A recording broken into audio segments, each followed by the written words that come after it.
Hey everyone, and welcome. I am absolutely thrilled to have you here for this explainer today. We are going to be diving into a massive, frankly game-changing shift that's hitting the Indian online gaming landscape. If you've been following the digital economy lately, you know something huge has been brewing. Basically, the government has implemented a highly coordinated dual regulatory squeeze.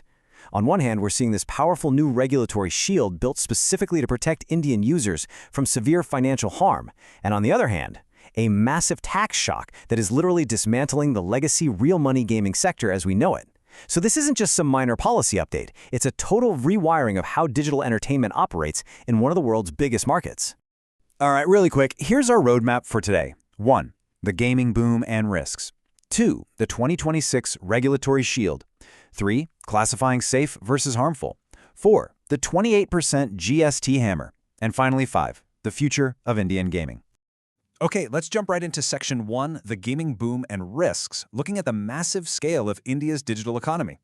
To really understand why the government is stepping in so forcefully here, we have to grasp the sheer scale of the Indian gaming market. Think about this. In 2024 alone, this market generated a staggering 232 billion rupees. I mean, that rivals major traditional entertainment sectors like film and TV. It's just a colossal amount of capital flowing through smartphones and PCs. But, and this is the crucial part, look at where that money was coming from. A massive 77% of that revenue came specifically from transaction-based games. Real money was constantly changing hands. The sector was moving so fast it was actually projected to hit 316 billion rupees by 2027. We're talking about a driving pillar of the digital economy. But, and you know, with rapid, unchecked growth like that comes some very severe systemic risks. And that brings us to the dark flip side of this boom. It's estimated that users navigating these platforms have lost a staggering 20,000 crore rupees. That is not just pocket change. We're talking about roughly 45 crore people affected by things like severe addiction, massive financial distress, and truly devastating debt traps. In some of the most tragic cases, the financial ruin tied to these online money games actually led to suicide. So these aren't just cold statistics on a balance sheet, right? They represent real families, real livelihoods, and a rapidly growing public health crisis. And this sheer magnitude of human impact is exactly why the government realized they absolutely had to deploy an uncompromising digital safety net to protect Indian users.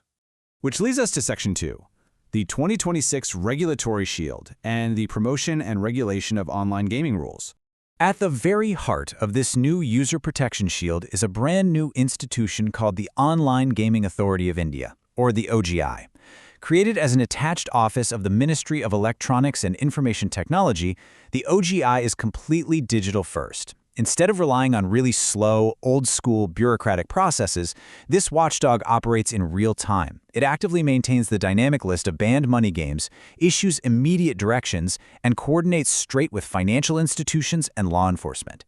Basically, it's a proactive, tech-enabled regulator built specifically for the speed of the modern internet, ensuring fast action against any platform trying to exploit users. So you might be asking, how do these 2026 rules actually protect Indian users day to day? Well, if you're a parent or a gamer watching this, this is your new safety net. These rules go way beyond simple warning labels. They mandate strict, non-negotiable safety features. We're talking rigorous age verification and age gating to keep kids totally out of adult, high-stakes spaces. To fight addiction, platforms are now legally forced to implement mandatory time restrictions and dedicated parental controls. Plus, they have to provide easy in-app user reporting tools, and, this is a big one, they are required to offer counseling support for users who are showing clear signs of distress or compulsive behavior. It is a highly structured, compassionate approach that finally holds tech platforms accountable for user safety. Let's move on to Section 3, classifying safe versus harmful, specifically permissible versus prohibited channels.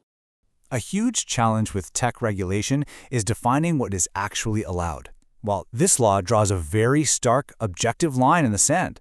On one side, you have your permissible channels. Think competitive esports, skill-based tournaments, casual social games. Basically, environments where there is zero monetary gain for the player. These safe spaces get a digital certificate of registration from the OGA that lasts up to 10 years, letting the creative economy thrive. On the flip side, prohibited channels. The Act puts a total, uncompromising blackout on all online money games where users deposit funds expecting monetary winnings. And the penalties? No joke. Operators offering these banned games can get up to 3 years in prison and a 1 crore rupee fine. Even social media influencers promoting them can face 2 years in prison and a 50 lakh rupee penalty. Plus, banks are legally barred from processing their transactions. It's a complete blockade. All right, Section 4, the 28% GST hammer and the Supreme Court's retrospective ruling. Now let's zoom out to the broader economic landscape. We've seen the regulatory shield designed to protect users going forward, right? But I have to pose this question. What exactly happens to all those massive legacy real money platforms that were making billions before May 2026? How does the state deal with their financial history? Well, the answer is a massive retrospective tax demand, a move that, by the way, was fully upheld by the Supreme Court. The total tax demands reviving across the sector currently sit between 1.5 and 2.5 lakh crore rupees. Let's put that into perspective with the major players. Dream 11, facing tax notices totaling 40,000 crore rupees. Delta Corp is looking at an exposure of 23,204 crore. Gamescraft Technologies has a reinstated show cause notice of 21,000 crore. These aren't just little slap-on-the-wrist penalties. These are staggering demands based on the entire face value of bets placed on their platforms over the years. It is literally the financial dismantling of the sector's legacy operations. Bringing us to our final part, Section 5, the future of Indian gaming and consolidating the creative economy. So how did those massive taxes hold up in court? This quote from the Supreme Court bench is exactly what sealed the deal. For years, the gaming industry operated in this lucrative gray area. They argued constantly that there was a legal difference between games of skill and games of chance, hoping that skill-based games would dodge heavy gambling taxes. Well, the Supreme Court completely dismantled that argument for taxation purposes. They declared that if there is a financial stake placed on an uncertain outcome, it is treated outright as betting and gambling under the GST framework. Period. That meant they were subjected to the full 28% retrospective levy on the face value of the bets. It completely ended the debate. Which brings us to the ultimate consequence of this whole dual regulatory squeeze. We are witnessing a historic shift. By actively discouraging real money gaming, the state is essentially forcing a massive redirection of tech capital, talent, and resources away from betting and pushing it toward non-monetized digital entertainment, legitimate esports, and the broader creative economy. Yes, it's going to cause a severe consolidation of the startup landscape in the near term. Many legacy players just won't survive. But the intended end result is a much stronger, heavily enforced safety net for the average Indian user. So I'll leave you with this to think about. With real money gaming heavily restricted and essentially taxed out of viability, where is all of India's brilliant digital entertainment capital going to flow next? All right, I hope this explainer really helped clarify exactly what is happening in the Indian gaming sector right now and how these new 2026 rules are built to protect users. If you found this breakdown valuable, please hit that like button, share it with someone who'd find it interesting, and subscribe for more.